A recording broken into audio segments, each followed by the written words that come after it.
Assalamu alaikum wa rahmatullahi wa barakatuhu.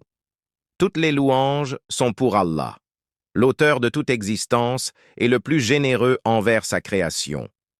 Tout en étant le Tout-Puissant, il est le seul digne de notre adoration, sans partenaire, associé, fils ou fille, sans personne à consulter et sans comparaison possible. Toutes les louanges sont pour Allah, le roi de tous ceux qui revendiquent la souveraineté, le seul à avoir le droit de légiférer pour ses créatures. Il est le donneur de vie et celui qui cause la mort, bien que la mort n'ait aucun effet sur lui, car il est l'Éternel, le subsistant par lui-même, l'absolu. Toutes les louanges sont pour Allah, qui a pouvoir sur toutes choses. En réalité, il n'y a ni pouvoir, ni force, ni influence pour causer un bénéfice ou un préjudice, sauf par lui. C'est lui qui a créé ce monde complexe, le visible et l'invisible, l'évident et le spéculatif, la terre et tout ce qui s'y trouve.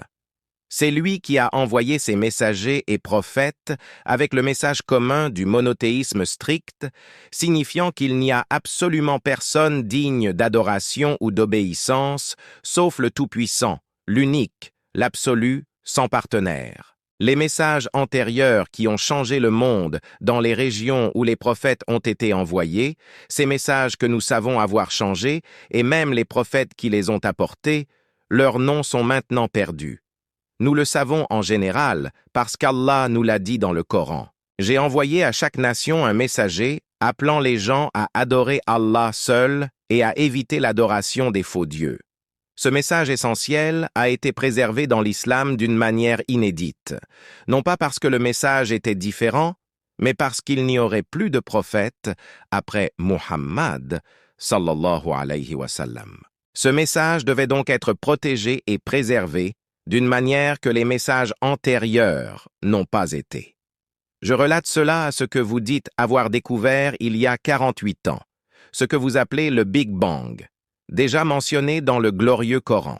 Il est mentionné il y a 1400 ans dans la sourate Anbiya, chapitre 21, verset 30. Ceux qui ont mécru n'ont-ils pas vu que les cieux et la terre formaient une masse compacte? Ensuite, nous les avons séparés?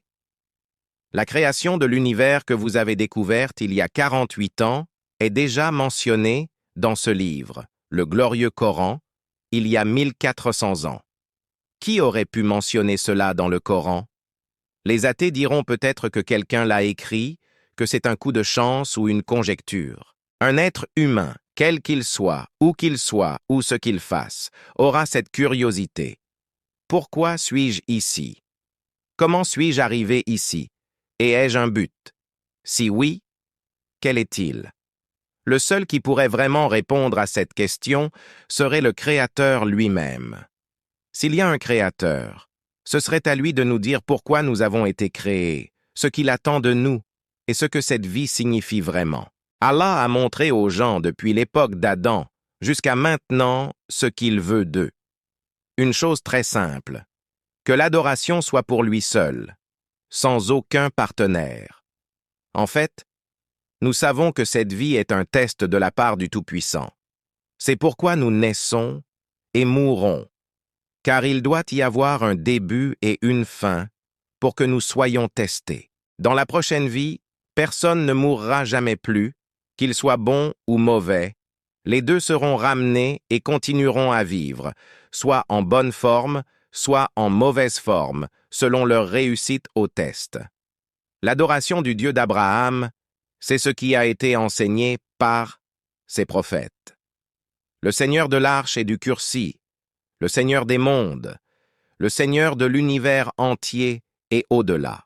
L'univers entier et au-delà. Nous vivons dans ce dunya et nous sommes fascinés par ce dunya qu'Allah subhanahu wa ta'ala a créé de manière magnifique. Nous sommes fascinés. Il y a plus de 6 milliards de personnes qui vivent dans ce dunya en ce moment.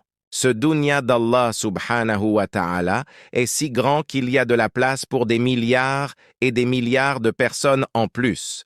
Mais qu'est-ce que ce dunya en comparaison à ce qu'Allah subhanahu wa ta'ala a créé là-bas? Ce dunya est insignifiant. Ce dunya est insignifiant pour Allah. Cela ne signifie rien. C'est sans valeur. Comparez-le avec le soleil. Le soleil est une étoile. Vous en savez plus sur la science que moi. Vous pourrez mieux me le dire. Prenez cette planète Terre et placez-la dans le soleil. Vous pourrez y placer 1,3 million de terres.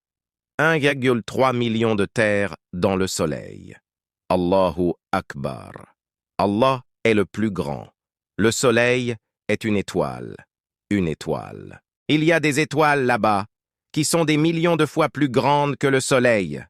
Vous avez besoin de millions et de millions d'étoiles pour faire une galaxie. Et il y a des zillions de galaxies là-bas. Laissez-moi vous dire en plus de cela, mon ami, tout ce que vous voyez au-dessus, quand vous levez la tête et regardez les zillions de galaxies, c'est tout ce qu'il y a dans le premier ciel. Tout ce qu'il y a dans le premier ciel, et Allah est le créateur de 7 cieux. La distance entre le premier et le deuxième ciel est de 500 ans. Vous savez la distance qui peut être couverte en 500 ans, à quelle vitesse? Seul Allah le sait. Mais il faudra 500 ans pour passer du premier au deuxième ciel. 500 ans du deuxième au troisième, du troisième au quatrième, du quatrième au cinquième, du cinquième au sixième, du sixième au septième. Chaque fois, il faudra 500 ans. Après les 7 cieux, vous lisez tous l'Ayatul Kursi. Après cela, vous avez le Kursi d'Allah, le trône d'Allah. Ces 7 cieux dont nous venons de parler, en comparaison au Kursi d'Allah, ils sont inexistants. Ils sont insignifiants. Rasulallah a donné un exemple dans un hadith pour nous faire comprendre la comparaison entre les 7 cieux et le Kursi d'Allah. Prenez une bague de votre doigt. Placez-la dans le désert du Sahara. C'est le plus grand désert du monde. Quelle comparaison y a-t-il entre la bague et le désert du Sahara? Rien. Les 7 cieux sont la bague, et le Kursi d'Allah est le désert du Sahara. Après le Kursi d'Allah, vous avez l'arche d'Allah. Encore une fois, Rasulullah a donné une explication pour que nous puissions comprendre. Prenez la bague, placez-la dans le désert. Cette fois, la bague est le Kursi et l'arche est le désert. Quelle est la comparaison entre le Kursi et l'arche d'Allah? Rien. Ensuite, vous avez des anges qui portent l'arche d'Allah. Leurs têtes sont dans le 7e ciel et leurs pieds sont dans la terre la plus basse. Ensuite, vous avez le Seigneur de la terre et des 7 cieux. Il est au-delà de toute mesure. Qui est Allah? Qu'est-ce qu'Allah? La grandeur d'Allah est au-delà de la compréhension de notre esprit. C'est l'être avec lequel nous jouons. Ô Allah, Seigneur des cieux et de la terre, nous te louons et te remercions pour ta grandeur et ta miséricorde infinie. Guide-nous sur le droit chemin, accorde-nous la sagesse et la force de vivre selon tes commandements. Fais de nous des serviteurs dévoués et protège-nous des épreuves de ce monde et de l'au-delà. Ô Allah, accorde-nous le bien dans ce monde et dans l'au-delà, et préserve-nous du châtiment du feu. Amin.